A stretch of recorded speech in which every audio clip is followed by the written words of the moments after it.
Hello and welcome. I saw an interesting short clip of a gentleman called Albert Bourla, that's Bourla, who's the CEO of Pfizer. And he was obviously invited to Oxford University to share a bit more about his business and his business model.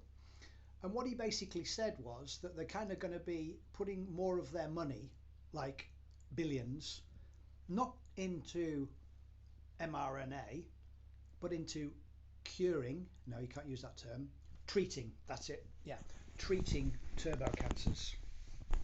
Now, I've never heard of turbo cancers until 2023, and I've been involved in health and well-being for over 35 years. But when you look at it, there seems to be an interesting, I could say correlation, but then that means I'm being a statistician.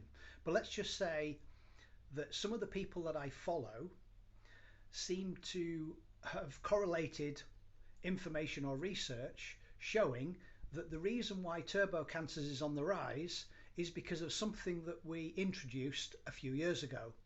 Now, I'm sure you can all think back to 2020 and certainly 21, etc., when I believe the biggest fake news ever promulgated was safe and effective.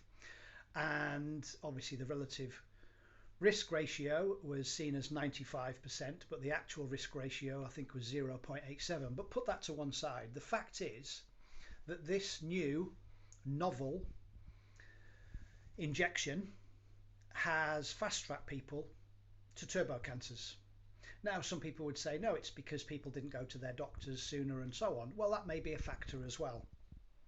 However, I find it interesting that they're making a financial killing by moving away from they're not vaccines, so I'm not going to use that term, the experimental phase 3 trial jabs, and that's interesting. So why do we not? No, it's past the phase 3. Maybe we should have the results in, and it could be shared for everyone. Of course, they don't have them, do they? Because they so-called unsubscribed the double blinds, didn't they? And those people were called early on and said, look, we know that you've been given the placebo, would you like the real deal? So they actually don't have any true figures to utilize. But anyway, don't believe any of that. What I am telling you is factual, is that Pfizer is moving towards turbo cancers.